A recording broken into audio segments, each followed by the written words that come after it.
गोंदिया जिल्ह्याचं नाव देशपातळीवर पोहोचवणाऱ्या डव्वा ग्रामपंचायतीत वादाची ठिणगी पडली आहे। खुद्द सरपंचानं ग्रामपंचायत सदस्यांवर पुरस्काराच्या निधीतून पैसे मागितल्याचा गंभीर आरोप केला आहे। मात्र सदस्यांनी हे आरोप फेटाळून लावले आहेत। सरपंचांचे आरोप सिद्ध झाल्यास सामूहिक राजीनामा देऊ, अन्यथा स्वतः सरपंचांनीच राजीनामा द्यावा अशी मागणी सदस्यांनी केली आहे। डव्वा ग्रामपंचायतीला 2023-24 या वर्षासाठी राष्ट्रीय पंचायत पुरस्कार मिळाला होता। पंतप्रधान नरेंद्र मोदी यांच्या हस्ते 1 कोटी रुपयांचा धनादेश, मानचिन्ह आणि प्रमाणपत्र ग्रामपंचायतीला देण्यात आलं होतं।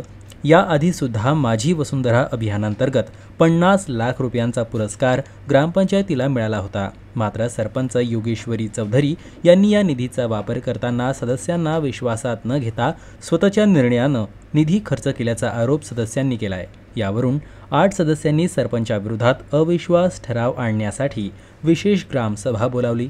मात्र एका सदस्याच्या गैरहजेरीमुळे ठराव पारित होऊ शकला नाही। दरम्यान सरपंचांच्या निष्काळजीपणामुळे ग्रामसभेत गदारोळ झाला आणि महिला सदस्यांना धक्काबुक्की झाल्याचा आरोप करण्यात आला। 1 कोटी रुपयांच्या पुरस्कार निधीची सखोल चौकशी करण्याची मागणी सदस्यांनी केली आहे।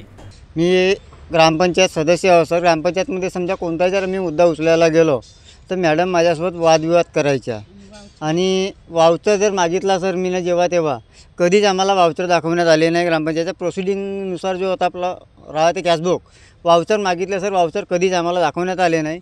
त्याच्यावरूनही वादविवाद व्हायचे वाउचर मागताना। एकदा मला रहिवासी दाखल्याची गरज होती सर, मी ग्रामपंचायतला गेलो, मॅडमला म्हटलं मॅडम 2 मिनिटाची वेळ देता का, मला दाखल्याची गरज आहे म्हटलं, कारण मला अर्जंट थोडा काम होता सर दाखल्याचा।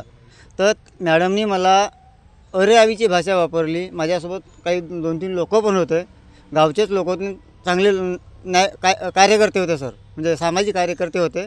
तर त्यांनी माझ्यावर एकदा सोडून 2दा चप्पल उचलली सर। मी एक तिथला पदाधिकारी असून सुद्धा मॅडम माझ्यावर चप्पल उचलतात आणि आम्हाला अरेरावीच्या शब्दात बोलतात सर, कुत्र्यावरही बोलतात सर मॅडम। आमच्या शब्द म्हणजे आम्हाला असं म्हणजे मान सन्मान काहीच भेटत नाही सर आम्हाला तिथं। आमच्या बोलल्याला समजा मासिकमध्ये बोला किंवा ग्रामसभेत बोला, आम्ही एखादा शब्द बोलला तर आमच्या शब्दाला काहीच मान देत नाही। तर दुसरीकडे सरपंच योगेश्वरी चौधरी यांनी आमच्यावर खोटे आरोप लावत आमची बदनामी केल्याचं सदस्यांचं म्हणणं आहे। सरपंचांनी लावलेले आरोप सिद्ध करून दाखवावेत, अन्यथा स्वतः पदाचा राजीनामा द्यावा अशी मागणी ग्रामपंचायतीच्या सदस्यांनी पत्रपरिषदेत केली आहे। असं आहे की जे आम्ही आमच्या डव्वा ग्रामपंचायतच्या योगेश्वरी चौधरी यांच्यावर जो अविश्वासचा प्रस्ताव सादर केलेला होता, तर या बाबतीत त्या सरपंच मॅडमनी लोकांमध्ये गैरसमज पसरवून आम्हाला बदनाम करण्याचा जो प्रयत्न केलेला की हे पैसे मागतात, पारितोषिकमधून पैसेसुद्धा मागतात आणि त्यामुळे माझ्यावर अविश्वास घेतलेला आहे आणि त्याचं खंडन करण्यासाठी म्हणून आज आपल्यासमोर आम्ही बोलत आहोत की एकंदरीत गावच्या लोकांना सत्यस्थिती माहिती झाली पाहिजे, हा आमचा मत आहे। आमच्याबद्दलचा गैरसमज जो फैलवण्यात आला गावामध्ये, तर हा होऊ नये आणि असा प्रकार कुठेच आम्ही कुठल्याच प्रकारची पैशाची मागणी केलेली नाही। एकीकडे पुरस्कारामुळे देशभरात नावाजलेली गोंदिया जिल्ह्यातील डव्वा ग्रामपंचायत तर दुसरीकडे अंतर्गत वादामुळे चर्चेत आली आहे।